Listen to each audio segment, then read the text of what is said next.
What happens if you exercise but don't eat well?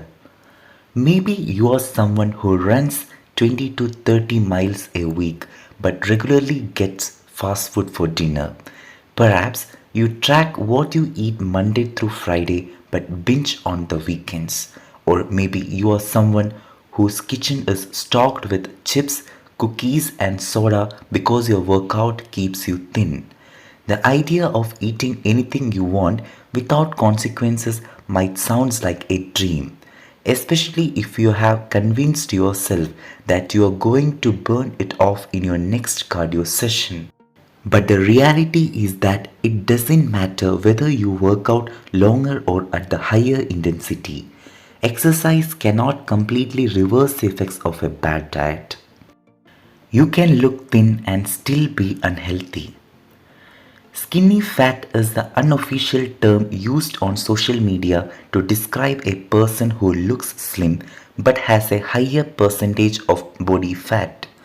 A regular gym goer could have little subcutaneous fat, the fat right under your skin that's easy to pinch, but lots of visceral fat. This fat layer is less noticeable because it wraps around your organs. Visceral fat is dangerous than the outer layer of fat you see. A buildup of visceral fat from eating processed foods high in sugar, salt, and carbs could lead to the same type of risk as a person with obesity.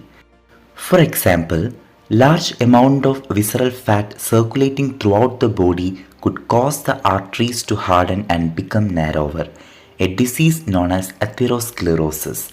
This blockage stops blood from flowing to the rest of the body's tissues and increases the risk for heart attack and stroke.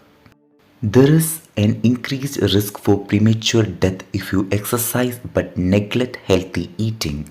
In one of the largest studies to look at the effects of physical activity and diet quality, researchers found those who regularly exercised but ate anything they wanted were at higher risk of mortality compared with people who both exercised and made healthy dietary choices. Why it's virtually impossible to outrun a bad diet?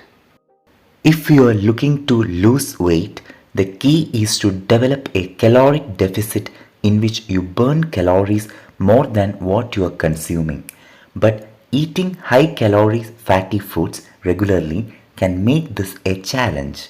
You are over consuming calories and will have to do way more exercise than a person can sustain on a long term basis. One idea would be to spend more time exercising or engaging in a more intense workout, but this plan doesn't really work when you are running on fumes. That's because junk foods and sugary beverages are filled with empty calories. The processed foods such as soda and candy have little to no nutrients, with a lack of vitamins, protein, and fiber to fill you up. It will be hard to think about working out when you are consistently feeling hungry. People who don't have a nutritious diet are usually still hungry, moody, and won't have the same motivation or drive to exercise. If you do make it more to the gym, those empty calories will make it harder to have a productive workout session, and fatty foods might give a temporary boost of energy at first, but they wouldn't be enough to maintain a long or high intensity workout, making it easier to feel fatigued sooner. On top of all that, any empty calories that aren't burned off will be stored as fat. Moderation is the key. Being healthy doesn't mean you have to give up all the foods you enjoy eating. People tend to avoid certain foods, and feeling like you can't have any sugar or carbs can create a toxic relationship with food.